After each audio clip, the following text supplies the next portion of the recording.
agent, and then as you go through the script and dialogue and find out if they're really committed to that agent, the answer is no. And so then I said, well, let's get face to face and see if we can get into a buyer or get him on our side, our team. So the question was about double-ending the transaction and increasing your business. Anybody else want to add to that? Or do you have a strategy to double end or to do more because you've got listings? One thing that we do a lot is we say, who do you know that would like to buy your home? Quite often, even though most of them are in distress, they have someone they know who's looking for investment property, and they're obviously going to work with them a lot better than Joe Blow off the street. I always ask them, who do you know that might want to buy your home? And they get to make the choice who gets to buy their home. So that works out quite well. You notice it wasn't who, like she's asking, who do you know that might be interested, rather than do you know anybody that might want to buy this? I mean, the question is very different, right? It gets somebody thinking. And so when I'm talking to somebody, I'm asking for a referral. It's who do you know that is thinking about buying or selling in the next year or two? And those kind of questions get people thinking. Whereas, do you know anybody that wants to buy? That's an easy no. I don't know anybody. So we've talked about your focus on listings, and the fact that what you've been doing is the reason that you've been successful in your business is you've been focused on listings. And what we've heard from Christine is, I'm the real estate doctor. I tell people on the radio that I'm going to help them with their problems, okay? And we've heard from Chris that he said, you know what, I knock on doors and I talk to people. And then he finds out that they can get that handled. Every one of them has a different lead generation strategy here. You can't get to where you are without leverage. We talked about 3 different types of leverage. We talked people leverage, we talked systems leverage, and we talked technology leverage. I want you to talk to me about the leverage that you use in order to be successful. And I'm going to tee Daniel up here first, because Daniel has he told us he has a virtual assistant company. And what Ron just said to us was, when these calls come in, either my buyer's assistant or myself answer the telephone calls. And I think Daniel has other people answer the telephone calls for you.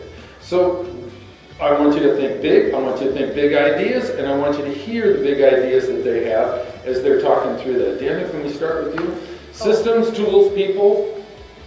Okay, here's another one. So people, systems, resources, technology, tools. We're talking about leverage now. So the Recruit Selects class is bar none the best class that I've ever taken within the KW frameworks.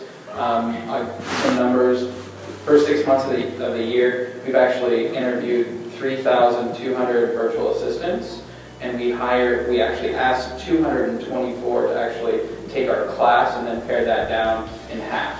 And so the reality is we go through the Recruit Select on every single virtual assistant that we hire, and a lot of that has to do with the fact that it's killer. So if you haven't taken that class, you have to before you hire your first person. If you're not ready to hire your first person, outsource everything. And I'm not saying to me, I'm just simply saying to someone. That means get a transaction coordinator, get comfortable with that person, and then ask them to do more for you, like entering MLS listings, doing offers, and then make sure that you've got a bookkeeper, somebody who you're paying outside of the box to keep track of your business and really kind of hold you financially accountable. Somebody posted in a Facebook group the other day, I'm helping an agent make his first hire. What do you think is important? I'm just like, well, how are you helping that agent if you're asking us? But really, leads, listings, leverage, right? So that is the start, right? I mean, you start with the leads, listings, and then you go to the leverage. And leverage is really the last piece. You have to get to a point where you're closing 30 to 50 deals a year before you actually hire somebody as a personal executive assistant. And so before that, you still shouldn't do dollar hour stuff. You should really, really, really use leverage and outsource the busy work, the stuff that you're not good at. By the way, I haven't written a contract in 3.5 years. So we did 120 transactions last year. So me personally. So the reality is you've got to get leverage, and in the beginning when you're small, just outsource it. Hire somebody else. Okay? Fantastic. Who else? Go. Question? Yeah. Perfect. You said you haven't written a contract in 3 years. Yeah. Do you know the contract? Uh-huh. Yeah, I own my own company. I'm a real estate broker. I've never actually worked for anyone else, and so I just haven't physically written a contract or TC'd a contract. You have an assistant that does it for you. Yeah. You have an assistant that does your transaction, even writing your contract. Yeah, I mean, not negotiating, but I mean, they create the net sheet for the seller so that I have it in front of me, so I pick up the call and still talk to the seller. The relationships are always within the hands of the real estate broker, but the busy work, everything, and really, you know, you just put a line down on a piece of paper and say, I want to do, I don't want to do. And you'll probably find out that the I don't want to do is all the admin stuff, and then you start packaging a job description around I don't want to do. And then you find out with your bookkeeper or your financials how much you can afford to pay somebody to do that and where you need to be in order to grow your business where you can actually hire an executive assistant. So that's the kind of slow path to it. So let's talk about people, systems, and technology. Who wants to go next? So I'm not very leveraged right now. I've had a transaction coordinator for quite a while, so I guess that's a little bit of leverage. No, that's a lot of leverage. That was the person that increased your income by 58%. The transaction coordinator? Yeah, the executive assistant transaction coordinator. So, yeah, so I've had a transaction coordinator for a while. I just 4 months ago switched over to a virtual assistant who used to work at KW Corporate, so she knows the systems and everything pretty well.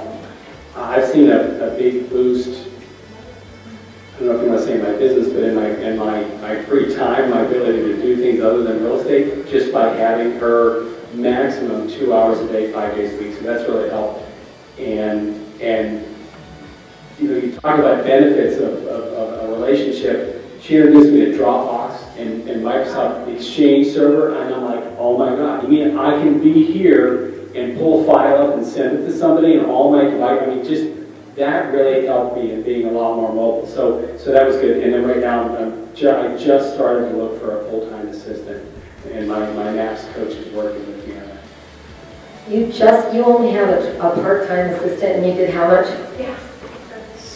Well, I've closed 14 and a half so far. Shut up. Okay. What's his average price? You don't understand. His average price in Burlingame is a lot different than ours. I mean, I'm at like 90,000 per transaction, so he's making way more money than us. So. He shouldn't even be here today. So what do you do with the rest of your day? Hello? Who wants to move? Oh, Okay, can I so- just take that? You mean that you can go to a higher end market and people are at home and they'll talk to you about real estate? Yeah, I hate Hawaiians. I hate Hawaiians and people from the Bay. Jealousy is a terrible thing. Okay, so back to the topic. I have the best staff and the best team on the face of the earth, and they're here with me today. So I have my negotiator, Wendy, here with me, and I have my physician's assistant, Murray, and my buyer's team, and my listing partner, Barbara, and Nancy, and Patrick. So I brought them all because I wanted to see Steve and wanted him to be here to participate and hear the thing. You know, sometimes you have to do things as a team so you're all on the same page. And that's why we're here, so thanks Steve for that. Okay, so I touch nothing but the listing. I do quite often, and some of you are, so anyway, I'm a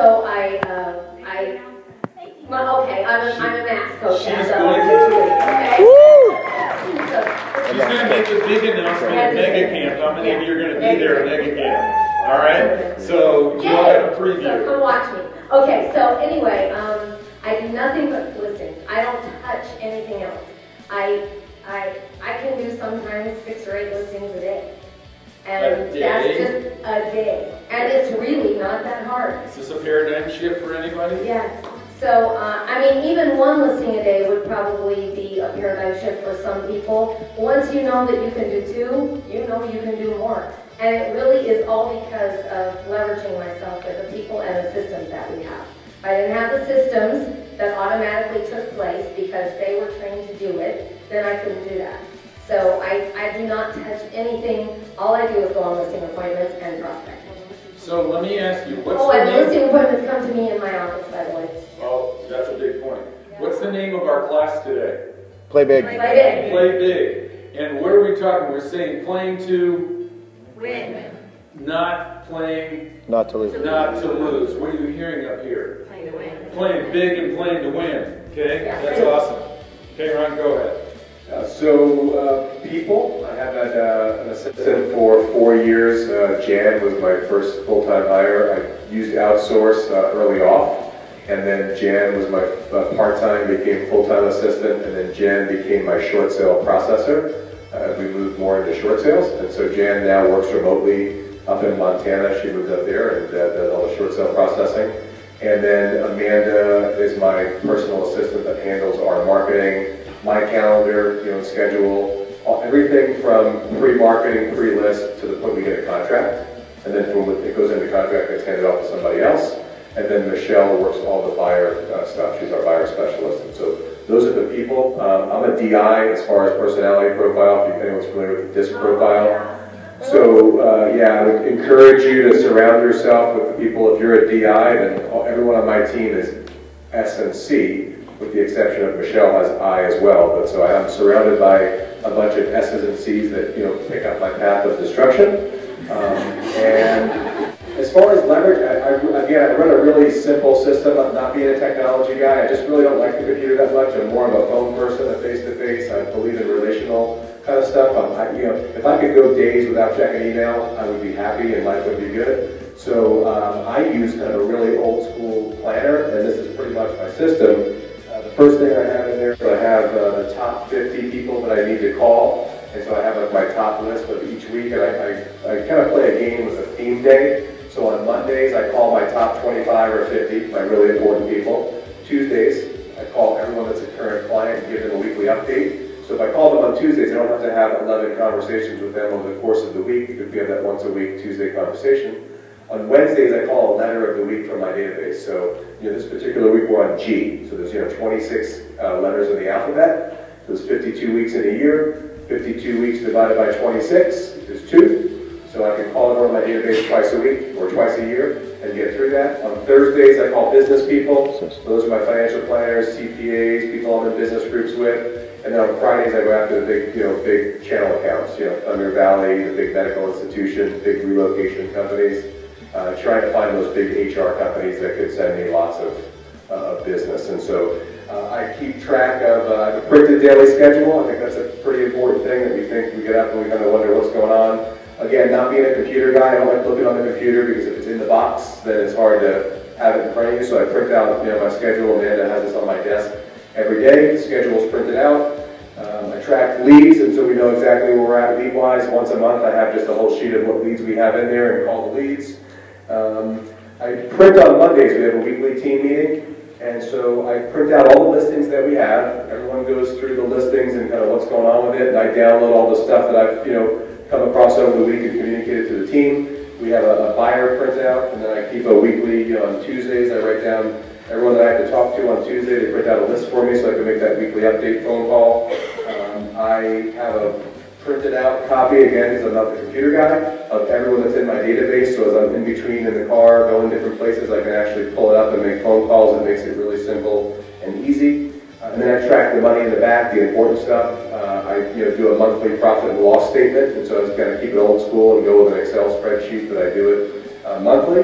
I have a personal family budget, and so we sit down once a month at the Wolf House, and it costs $6,345 to be me at the house, and so we figure out how much money has to go in the accounts to do that. And then I write down all my goals, right? So like the business planning clinic and things like this that you take away, I just put them in there. And so that, I carry this with me, and that's pretty much my whole system is in that black book, and it's simple, it works, and it's good. Plan to win. What you've heard them say is that they're focused on listings and they're effective with the listings. All the way down to a 90-10 ratio of listings to buyers, okay, with that business. So the focus is on listings. Secondly, they've talked to you about, how do I become a valuable player to the people that I'm with? And then thirdly, we talked about leverage, and you've heard about all of the different types of leverage, and we've heard about all the way down from leveraging people to leveraging systems to leveraging the technology.